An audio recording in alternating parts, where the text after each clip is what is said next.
வணக்கம் நண்பர்களே. பொன்னியின் செல்வன் நாவலுடைய 37வது அத்தியாயம். போன அத்தியாயத்துல பொன்னியின் செல்வர் இலங்கை சிம்மாசனத்தை மறுத்ததற்கான காரணத்தை சொல்றாரு. அதோட விளையாட்டா வந்தியத்தேவனை கலாட்டா பண்ணவும் செய்யறாரு. அதுக்கப்புறம் தன்னை அந்த மிகப்பெரிய ஆபத்துல இருந்து காப்பாத்தின பெண்மணியை பற்றி சொல்ல போறேன் அப்படின்னு சொல்றாரு. இந்த அத்தியாயத்துல நந்தினியை போலவே இருக்கக்கூடிய அந்த பெண்மணியை பத்தி நம்ம தெரிஞ்சுக்கலாம். 37ஆம் அத்தியாயம், காவேரி அம்மன். வந்தியத்தேவனும் ஆழ்வார்க்கடியானும் ஆர்வத்துடன் எழுந்து போய் இளவரசரின் கட்டிலுக்கு பக்கத்தில் கீழே உட்கார்ந்தார்கள். இளவரசர் பின்வருமாறு சொல்லத் தொடங்கினார். நான் சிறு பையனாயிருந்த போது ஒரு சமயம் காவேரி நதியில் என் பெற்றோர்களுடன் படகில் போய்க் கொண்டிருந்தேன். என் தமையனும் என் தமக்கையும் கூட அச்சமயம் படகில் இருந்தார்கள். அவர்கள் ஏதோ பேசிக்கொண்டிருந்தார்கள். நான் மட்டும் காவேரி நதியின் நீர் சுழித்து ஓடுவதையும் அந்த சுழிகளில் சில சமயம் கடம்ப மலர்கள் அகப்பட்டு கொண்டு சுழல்வதையும் கவனித்துக் கொண்டிருந்தேன். அந்த சின்னஞ்சிறிய பூக்கள் அப்படி சுழலில் அகப்பட்டு தவிப்பதை பார்த்து எனக்கு வேதனை உண்டாகும். சில சமயம் படகினோரமாக குனிந்து தவிக்கும் கடம்ப மலர்களை நீர் சுழல்களிலிருந்து எடுத்து விடுவேன். அப்படி எடுத்துவிட்ட ஒரு சமயத்தில் தவறி தண்ணீரில் விழுந்து விட்டேன். தலை குப்புற விழுந்தபடியால் திணறி திண்டாடி போனேன். காவேரியின் அடிமணலில் என் தலை இடித்த உணர்ச்சி இப்போதும் என் நினைவில் இருக்கிறது. பிறகு வேகமாக ஓடிய தண்ணீர் என்னை அடித்து தள்ளி கொண்டு போனதும் நினைவிருக்கிறது. எங்கேயோ வெகு தூரத்தில் பலருடைய கூக்குரல்களின் சத்தம் கேட்பது போல் இருந்தது. மூச்சு திணறத் தொடங்கியது. சரி, காவேரி நதி நம்மை கடலில் கொண்டு போய் தள்ளிவிடப் போகிறது என்று நினைத்து கொண்டேன். பெற்றோர்களும் தமக்கையும் தமையனும் நம்மை காணாமல் எவ்வளவு துன்பப்படுவார்கள் என்ற நினைவு உண்டாயிற்று. அந்த சமயத்தில் யாரோ என்னை இரு கைகளாலும் வாரி அணைத்து எடுத்தது போல் இருந்தது. அடுத்த கணத்தில் தண்ணீருக்கு மேலே வந்து விட்டேன். தலை, கண், மூக்கு, வாய் எல்லாவற்றிலிருந்தும் தண்ணீர் வழிந்து கொண்டிருந்தது. ஆயினும் என்னை வாரி எடுத்து காப்பாற்றிய கைகள் என் கண்களுக்கு தெரிந்தன. பிறகு அந்த கரங்களுக்குரியவரின் முகத்தை பார்த்தேன். சில கண நேரம்தான் என்றாலும் அந்த முகம் என் மனதில் பதிந்து விட்டது. இதற்கு முன் எப்போதோ பார்த்த முகமாகவும் தோன்றியது. ஆனால் இன்னார் என்பதாக தெரியவில்லை. பின்னர் அந்த கைகள் வேறு யாரிடமோ என்னை கொடுத்தன. மறுகணம் நான் படகில் இருந்தேன். தாய், தந்தை, தமக்கை, தமையன் எல்லாரும் என்னை சுற்றி கொண்டார்கள். அவர்களுடைய துயரமும் பரிவும் அன்பும் ஆதரவும் என் கவனத்தை முழுவதும் கவர்ந்து விட்டன. சிறிது நேரத்திற்கு பிறகு என்னை தண்ணீரிலிருந்து எடுத்து காப்பாற்றியது யார் என்பதை பற்றி கேள்வி எழுந்தது. ஒருவரையொருவர் கேட்டுக்கொண்டார்கள். என்னையும் கேட்டார்கள். நானும் சுற்றும் முற்றும் பார்த்தேன். அந்த தெய்வீகமான முகத்தை எங்கும் காணவில்லை. ஆகையால் கேள்விக்கு மறுமொழி சொல்ல முடியாமல் விழித்தேன். கடைசியில் எல்லாருமாக சேர்ந்து காவேரி அம்மன் தான் என்னை காப்பாற்றி இருக்க வேண்டும் என்று தீர்மானித்தார்கள். நான் நதியில் விழுந்து பிழைத்த தினத்தில் ஆண்டுதோறும் காவேரி அம்மனுக்கு பூஜை போடவும் ஏற்பாடு செய்தார்கள். ஆனால் என் மனதில் மட்டும் திருப்தி ஏற்படவில்லை. என்னை காப்பாற்றியது காவேரி அம்மனாயிருந்தாலும் சரி, வேறு மானிட ஸ்திரீயா இருந்தாலும் சரி, என் மனதில் பதிந்திருந்த அவளுடைய திருமுகத்தை இன்னொரு தடவை தரிசிக்க வேண்டும் என்ற தாபம் என் மனதில் குடிகொண்டு விட்டது. காவேரி நதி பக்கம் போகும்போதெல்லாம் திடீரென்று அந்த தேவி நீரிலிருந்து எழுந்து எனக்கு தரிசனம் தரமாட்டாளா என்ற ஆசையுடன் அங்கும் இங்கும் பார்ப்பேன்.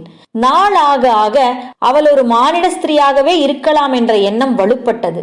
ஆகையால் எந்த திருவிழாவுக்கு போனாலும் அங்கே கூடியுள்ள மூதாட்டிகளின் முகங்களை எல்லாம் நான் ஆர்வத்தோடு உற்று பார்ப்பது வழக்கம். சில காலத்துக்கு பிறகு அப்படி பார்ப்பது அவ்வளவு நல்ல வழக்கமன்று என்பதை உணர்ந்தேன். வருஷம் ஆக ஆக மறுபடியும் அந்த தெய்வ முகத்தை தரிசிக்கலாம் என்ற ஆசையை இழந்து விட்டேன். சுமார் ஒரு வருஷத்துக்கு முன்னால் நம் தென் திசை படைகளின் மாதாண்ட நாயகனாகி நான் இங்கு வந்து சேர்ந்தேன். அதற்கு முன்பே சேனாபதி பூதி விக்ரமகேசரி இலங்கையில் பல பகுதிகளை பிடித்திருந்தார். இந்த அனுராதபுரம் பல தடவை கைமாறி அப்போது மறுபடியும் மகிந்தன் படைகளின் வசத்தில் இருந்தது. இந்நகரை நம் வீரர்கள் முற்றுகையிட்டிருந்தார்கள். முற்றுகை நடந்து கொண்டிருந்த சமயத்தில் நான் இலங்கையின் பல பகுதிகளையும் பார்த்து தெரிந்து கொள்ள விரும்பினேன். பொறுக்கி எடுத்த 1000 வீரர்களை என்னுடன் சேனாபதி அனுப்பி வைத்தார். நம் சைன்யத்தின் வசப்பட்டிருந்த எல்லா பகுதிகளுக்கும் காடு, மேடு, மலை, நதி என்று ஒன்று விடாமல் போய் அந்தந்த பிரதேசங்களின் இயல்பை நன்கு தெரிந்து கொண்டு வந்தேன். இந்த இலங்கை தீவையொட்டி கடலில் பல சிறிய தீவுகள் உண்டு என்பது உங்களுக்கு தெரிந்திருக்கும். அந்த தீவுகளுக்கும் போய் பார்த்து வந்தேன். இப்படி சுற்றி வருகையில் ஒரு சமயம் இந்த நகரத்துக்கு வடக்கே சில காத தூரத்தில் காட்டின் மத்தியில் தாவடி போட்டுக்கொண்டு தங்கியிருந்தோம். நாங்கள் தங்கியிருந்த இடத்தின் பக்கத்தில் யானை இரவு துறை இருந்தது. அங்கே இலங்கைக்கு கிழக்கேயுள்ள கடலும் மேற்கேயுள்ள கடலும் மிக நெருங்கி வந்து ஒரு குறுகிய கால்வாயின் மூலம் ஒன்று சேர்கின்றன. அந்த துறையின் வழியாக சில சமயம் யானை கூட்டங்கள் இலங்கையின் வடபகுதிக்கு செல்லுவது வழக்கமாம். ஆகையால் அந்த இடத்துக்கு யானை இரவு என்று பெயர் வந்ததாக சொல்லுகிறார்கள். நாங்கள் அங்கே தங்கியிருந்த சமயத்தில் ஒரு விசித்திரமான சம்பவம் நிகழ்ந்தது. இரவு நேரங்களில் தாவடிக்கு சமீபத்தில் ஒரு புலம்பல் குரல் கேட்டது. அது மனித குரலா, பட்சியின் குரலா, விலங்கின் குரலா என்று முதலில் தெரியவில்லை. கேட்பவர்கள் ரோமம் சிலிர்க்கும்படியான சோகம் அதில் தொனித்தது. முதலில் தாவடியின் ஓரத்தில் இருந்த வீரர்கள் காதில் விழுந்தது. அதை அவர்கள் பொருட்படுத்தாமல் இருந்தார்கள். பிறகு பாசறையை சுற்றிலும் பல இடங்களிலும் கேட்டது. என்னிடத்திலும் சிலர் வந்து சொன்னார்கள். நான் அதை லட்சியம் செய்யவில்லை. பேய் பிசாசு என்று பயப்படுகிறீர்களா? அப்படியானால் ஊருக்கு திரும்பி போய் அம்மா மடியில் பயமின்றி படுத்து தூங்குங்கள் என்றேன். இதனால் அவர்களுக்கு ரோஷம் வந்துவிட்டது. அப்படி ஓலமிடுகிற குரல் மனித குரலா, விலங்கின் குரலா அல்லது பிசாசின் குரலா என்று தெரிந்து கொள்ள தீர்மானித்தார்கள். ஓலம் வந்த இடத்தை நோக்கி ஓடி போய் பார்த்தார்கள். அவர்கள் அருகில் நெருங்கியதும் அந்த குரலுக்குரிய உருவம் ஓடத் தொடங்கியது. அது ஒரு பெண்ணின் உருவம் போல தோன்றியது. ஆனால் அந்த உருவத்தை இவர்களால் பிடிக்க முடியவில்லை. அதற்கு பிறகும் அந்த ஓலம் நிற்காமல் அடிக்கடி கேட்டுக்கொண்டிருந்தது. முதலில் அதை நான் லட்சியம் செய்யாமல் தான் இருந்தேன். ஆனால் என்னுடைய வீரர்களுக்கு இதை தவிர வேறு பேச்சே இல்லாமற் போய்விட்டது. உண்மையிலேயே சிலர் பயபிராந்தி கொண்டு விட்டார்கள். அதன் பேரில் மர்மம் இன்னதென்பதை கண்டறிய தீர்மானித்தேன். ஒரு நாள் இரவு அந்த ஓலம் வந்த திசையை நோக்கி நானும் சில வீரர்களும் சென்றோம். புதர் மறைவிலிருந்து ஒரு ஸ்திரீ உருவம் வெளிப்பட்டது. ஒரு கண நேரம் எங்களை பார்த்துவிட்டு திகைத்து நின்றது. மறுபடி ஓடத் தொடங்கியது. எல்லாருமாக துரத்தி சென்றால் அந்த உருவத்தை பிடிக்க முடியாது என்று என் மனதிற்குள் ஒரு குரல் கூறியது. எனவே மற்றவர்களை நில்லுங்கள் என்று சொல்லி நிறுத்திவிட்டு நான் மட்டும் தொடர்ந்து ஓடினேன். ஒரு தடவை அந்த உருவம் திரும்பி பார்த்தது. தனி ஆளாக நான் வருவதை பார்த்து என்னை வரவேற்கும் பாவனையில் காத்து கொண்டிருந்தது. இப்போது எனக்கும் திகிலாகத்தான் போய்விட்டது. ஒரு வினாடி நேரம் தயங்கி நின்றேன். மறுபடி நெஞ்சை உறுதிப்படுத்தி கொண்டு முன்னால் சென்று அந்த பெண் உருவத்தை நெருங்கினேன். நிலா வெளிச்சம் அவள் முகத்தில் நன்றாக விழுந்தது. தெய்வீகமான அம்முகத்தில் புன்னகை அரும்பியிருந்தது. அந்த கணத்தில் எனக்கு நினைவு வந்துவிட்டது. காவேரி அம்மன் இவள்தான். என்னை வெள்ளம் அடித்து போகாமல் எடுத்து காப்பாற்றிய தெய்வ மங்கை இவள்தான். சற்று நேரம் பிரமை பிடித்தவன் போல அவள் முகத்தை பார்த்து கொண்டே இருந்தேன். பிறகு, தாயே, நீ யார்? இங்கே எப்போது வந்தாய்? எதற்காக வந்தாய்? உன்னை எத்தனையோ காலமாக நான் தேடிக்கொண்டிருந்தேனே. என்னை பார்க்க விரும்பினால் நேரே என்னிடம் வருவதற்கென்ன?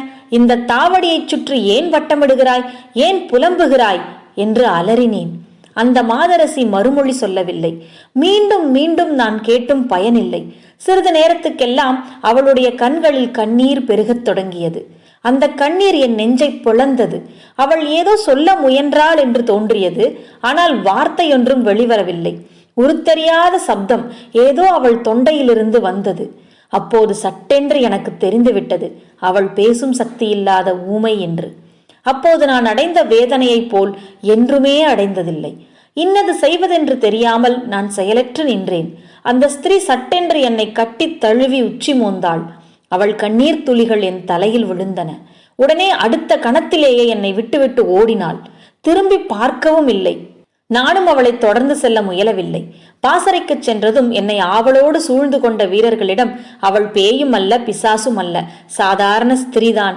வாழ்க்கையில் ஏதோ பெரும் துயரத்தினால் சித்தப்பிரமை கொண்டிருக்கிறாள்.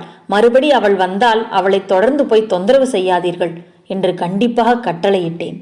மறுநாள் முழுவதும் அங்கிருந்து தாவடியை கிளப்பிக் கொண்டு போய்விடலாமா என்ற யோசனை அடிக்கடி எனக்கு தோன்றி வந்தது. ஆனாலும் முடிவு செய்யக்கூடவில்லை. ஒருவேளை மறுபடியும் அந்த ஸ்திரீ வரக்கூடும் என்ற ஆசை மனதிற்குள் இருந்தது. இத்தகைய யோசனையிலேயே பொழுதும் போய்விட்டது. இரவு வந்தது. நான் எதிர்பார்த்தது வீண் போகவில்லை. தாவடிக்கு அருகில் அந்த ஓலக்குரல் கேட்டது. நான் மற்ற வீரர்களிடம் என்னை பின்தொடர்ந்து வரவேண்டாம் என்று சொல்லிவிட்டு குரல் கேட்ட இடத்தை நோக்கி போனேன். அந்த பெண்ணரசி என்னை முதல் நாள் மாதிரியே புன்னகையோடு வரவேற்றாள். சிறிது நேரம் என்னை உற்று பார்த்து கொண்டிருந்தாள். ஏதோ சொல்ல முயன்றாள், எனக்கு விளங்கவில்லை. பிறகு என் கையை பிடித்து அழைத்து கொண்டு போனாள். அவளுடன் போவதற்கு எனக்கு கொஞ்சம் கூட தயக்கம் உண்டாகவில்லை. காட்டு வழியில் போகும்போது முள் செடிகளின் கிளைகள் என் மீது படாத வண்ணம் அவள் விலக்கிவிட்டு கொண்டு போனது என் நெஞ்சை உருக்கியது. கொஞ்ச தூரம் போன பிறகு ஒரு குடிசை தென்பட்டது. அந்த குடிசைக்குள் ஓர் அகல் விளக்கு மினுக்கு மினுக்கென்று எரிந்தது. அந்த வெளிச்சத்தில் அங்கே படுத்திருந்த கிழவன் ஒருவனை கண்டேன். அவன் நோயாக படுத்திருந்தான் என்பதை தெரிந்து கொண்டேன். அவன் உடம்பெல்லாம் பொறுக்க முடியாத குளிரினால் நடுங்குவது போல் நடுங்கிக் கொண்டிருந்தது. அவன் உடம்பையே சில சமயம் தூக்கி தூக்கி போட்டது. பற்கள் கிட்டி போயிருந்தன. கண்கள் சிவந்து தணல்களைப் போல அனல் வீசின. ஏதேதோ உருத்தெரியாத வார்த்தைகளை அவன் பிதற்றிக் கொண்டிருந்தான். உங்களுக்கு நினைவில் இருக்கிறதா, இன்று பாதாள குகையில் நாம் பார்த்த மகாபோதி விகாரத்தில் ஒரு பிக்ஷு நடுங்கிக் கொண்டிருந்தார் அல்லவா? அவர் பேரில் தேவர்கள் ஆவிர்ப்பித்திருப்பதாக சொன்னார்கள் அல்லவா? அப்போது எனக்கு காட்டின் மத்தியில் குடிசையில் பார்த்த கிழவன் ஞாபகம் வந்தது. அந்த பிக்ஷுவின் பேரில் தேவர்கள் ஆவிர்ப்பவித்திருக்கிறார்களா அல்லது நடுங்கு ஜுரம் என்ற கொடிய நோய் ஆவிர்ப்பித்திருக்கிறதா என்ற சந்தேகம் எனக்கு ஏற்பட்டது. அதை பற்றி நான் பிரஸ்தாபிக்கவில்லை. ஏன் பிரஸ்தாபிக்க வேண்டும்? ஏன் அந்த பக்திமான்களின் நம்பிக்கையை கெடுக்க வேண்டும்? இந்த வருஷத்தில் இந்த பெரஹரா திருவிழா நடப்பதற்கு அனுமதி கொடுத்தேனே, ஒரு விதத்தில் பெரிய தவறு செய்து விட்டேன் என்று தோன்றுகிறது. ஏற்கனவே பாதிக்கு மேல் அழிந்து போயிருக்கும் இந்த புராதான நகரத்திற்கு குளிர்காய்ச்சலும் வந்துவிட்டால் என்ன கதியாவது? மிச்சமிருக்கும் ஜனங்களும் இங்கிருந்து ஓட வேண்டியதுதான். இவ்வாறு சொல்லி அருள்மொழிவர்மர் ஏதோ யோசனையில் ஆழ்ந்தார். சற்று பொறுத்து பார்த்துவிட்டு வந்தியத்தேவன், ஐயா, இந்த நகரம் எப்படியாவது போகட்டும். குடிசையில் பிறகு என்ன நடந்தது சொல்லுங்கள் என்றான். குடிசையில் ஒன்றும் நடக்கவில்லை. அந்த மாதரசி நான் அதிக நேரம் அங்கு நிற்கக்கூடாது என்று கருதினாள் போல் இருக்கிறது. உடனே என் கையை பிடித்து இழுத்துக்கொண்டு வெளியில் வந்து விட்டாள். பிறகு சில சமிஞ்ஞைகள் மூலம் தான் சொல்ல விரும்பியதை சொன்னாள். அவள் சொல்ல விரும்பியது என்னவென்று என் மனம் தெரிந்து கொண்டு விட்டது. இந்த பிரதேசத்தில் இருக்க வேண்டாம், இங்கே இருந்தால் இந்த குளிர்காய்ச்சல் நோய் வந்துவிடும், உடனே இங்கிருந்து தாவடியை பெயர்த்து கொண்டு போய்விடு என்று அவள் சமிஞ்ஞைகளின் மூலம் சொல்லி என்னையும் தெரிந்து கொள்ள செய்துவிட்டாள். என் பேரில் அவளுக்குள்ள அளவில்லாத அன்பின் காரணமாகவே இந்த எச்சரிக்கை செய்ததாகவும் அறிந்து கொண்டேன். தெய்வத்தின் எச்சரிக்கையாகவே அதை எடுத்துக்கொண்டு அன்றிரவே தாவடியை அங்கிருந்து கிளம்பும்படி கட்டளையிட்டேன். என்னுடன் இருந்த வீரர்களுக்கு அது அளவில்லாத மகிழ்ச்சியை உண்டாக்கிற்று. அந்த பயங்கரமான ஓலக்குரலை இனி கேட்க வேண்டாம் என்று எண்ணி அவர்கள் உற்சாகமடைந்தார்கள். இதோடு 37வது அத்தியாயம் முடிந்தது. காவேரி ஆற்றுல நம்ம இளவரசர் விழுந்து எழுந்ததுக்கு அப்புறம்தான் அவருக்கு பொன்னியின் செல்வன் பேர் வந்ததுன்னு பார்த்தோம். இதே நிகழ்ச்சிய குந்தவை பார்த்த விதத்துல குந்தவை சொல்லிட்டாங்க, தான் அனுபவித்த விதத்துல இளவரசர் சொல்லிட்டாரு. இதே கதைய பின்னாடி ஒரு இடத்துல மறுபடியும் நம்ம கேட்க போறோம். இன்னொருத்தர் அதை சொல்ல போறாங்க. அதனால இந்த 2 நிகழ்ச்சிகளை நீங்க நல்லா நினைவுல வச்சுக்கோங்க. அதுக்கப்புறம் தெய்வம் போல வந்து நம்ம இளவரசரை காப்பாற்றி கொண்டிருக்கிற மாதரசியை பற்றி நாம தெரிஞ்சுக்கிட்டோம். இதோட முடிஞ்சதுன்னு நினைக்க வேண்டாம். இன்னும் நிறைய இடங்கள்ல அந்த மாதரசி நம்ம இளவரசரை காப்பாற்றி கொண்டேதான் இருக்க போறாங்க. மேற்கொண்டு இன்னும் சில விஷயங்களை வந்தியத்தேவனுக்கும் ஆழ்வார்க்கடியானுக்கும் நம்ம இளவரசர் சொல்ல போறாரு. அதை அடுத்த அத்தியாயத்துல நாம படிச்சு தெரிஞ்சுக்கலாம். நன்றி.